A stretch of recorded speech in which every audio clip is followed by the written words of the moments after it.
नमस्कार, मैं सबीना तामंग देशमुख। महाकुंभ मेले को लेकर हर बारीक से बारीक जानकारी हम आप तक इसलिए पहुंचा रहे हैं ताकि महाकुंभ का आपका ये सफर पूर्ण हो सके।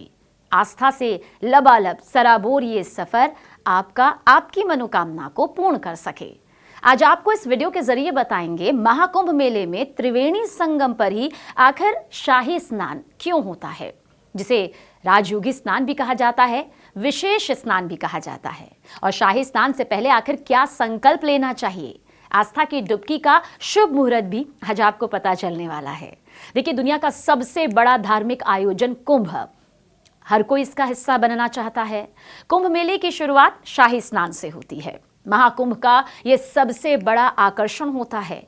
अखाड़ों के आचार्य, महंत, नागा साधु, संत शाही स्नान करते हैं और इस दुर्लभ स्नान को अमृत स्नान मानते हैं।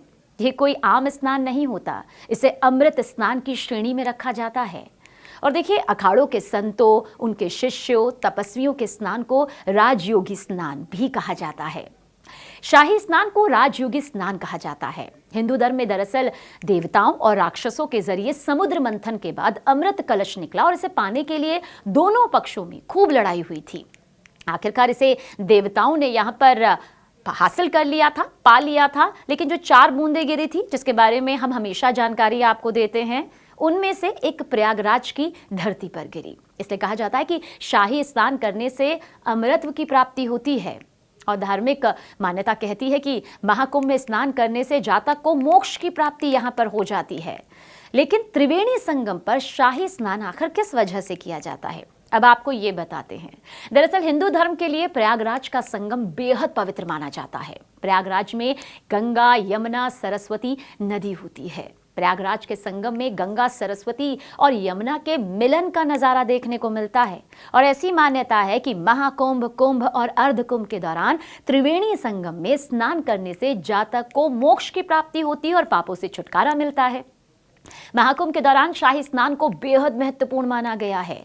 देखिए, शाही स्नान महाकुंभ में साधु और संतों का स्नान सम्मान के साथ कराया जाता है। इसी वजह से इसे राजयोगी स्नान कहा जाता है, शाही स्नान कहा जाता है। साधु और संत, बाद में श्रद्धालु त्रिवेणी में स्नान करते नजर आते हैं। भारतीय संस्कृति, परंपरा, धार्मिक आस्था का महाकुंभ एक ऐसा प्रतीक है जो दुनिया को भारतीय आध्यात्म और भक्ति की शक्ति का अनुभव कराता है। यहाँ पर अद्वितीय है। और शायद यही वजह है कि किस तरह से शाही स्नान महाकुंभ मेले में प्रमुख पर्वों पर, स्नान पर्वों पर आयोजित किया जाता है, जिसमें अखाड़ों के साधु संत, विशेष रूप से नागा साधु संगम में स्नान करते हैं और इसे धार्मिक दृष्टि से बेहद महत्वपूर्ण माना जाता है। प्रत्येक अखाड़ा अपने अनुयायियों और नागा साधुओं के साथ भव्य जुलूस के रूप में संगम तट पर पहुंचता है और साथ ही साथ पूरे शाही शान शौकत के साथ नाचते गाते अपने साथ गदा, तलवार और अन्य शस्त्रों को लेकर भजन कीर्तन करते हुए रथों, हाथी और पैदल संगम तट पर पहुंचते हैं। देखा, कुछ इस तरह से होता है शाही स्नान की तरफ बढ़ता हुआ ये पूरा काफिला। लेकिन राजयोगी स्नान कैसे होता है? कुंभ मेले का राजयोगी स्नान जो है वो सुबह 4 बजे से शुरू हो जाता है। जी हाँ, राजयोगी स्नान यानी शाही स्नान के लिए अखाड़ों के सन्यासी और संत शस्त्र धारण करते हुए जुलूस निकालते हैं और उनके साथ भक्तों की भारी भारी भीड़ भी मौजूद होती है। स्थानीय जो लोग होते हैं जुलूस के मार्ग को पहले से ही रंगोली और पंखुड़ियों से सजाते हैं। एक एक करके अखाड़े अपने साधु संतों और शिष्यों के साथ हाथी, ऊंट, घोड़े आदि साज सज्जा के साथ, गाजे बाजे के साथ राजयोगी स्नान यानी कि शाही स्नान स्थल की तरफ बढ़ते हैं। तो कुछ इस तरह का भव्य दिव्य नजारा यहाँ पर सामने आता है। हर हर शंकर, गौरी शंकर, हर हर महादेव और जय गंगा मैया की जो गूंज है वो महाकुंभ में कोने कोने से सुनाई देती है। चमकती हुई तलवारें, हथियार, कई ध्वज धारण करती हुई ये तस्वीर वाकई अपने आप में बहुत ही दिव्य और भव्य नजर आती है। और देखिए, जो शाही शोभा यात्रा होती है वो तप, ज्ञान, वैराग्य आदि देवी गुणों से, यानी कि जो दैवी गुण होते हैं उसी शोभा यात्रा के समान यहाँ पर होती है।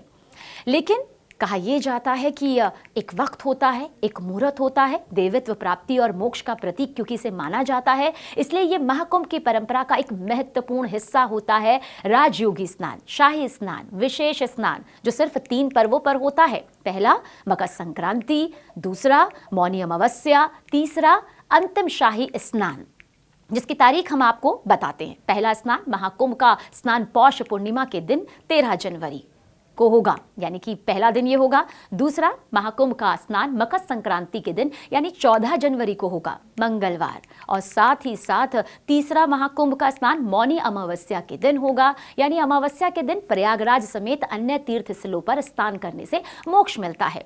पर इसके अलावा चौथा स्नान वसंत पंचमी के दिन 3 फरवरी, पांचवा स्नान महाकुंभ का जो होगा माघी पूर्णिमा के दिन 12 फरवरी को होगा।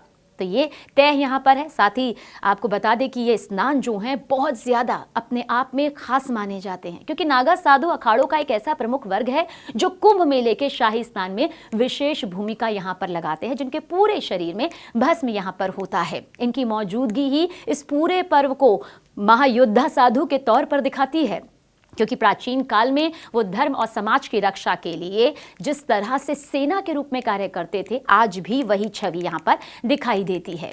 बहुत जल्द आपको ये भी बता देते हैं कि क्या संकल्प यहाँ पर लेना चाहिए, क्योंकि संकल्प के बिना कहते हैं कि फल पूरा नहीं होता।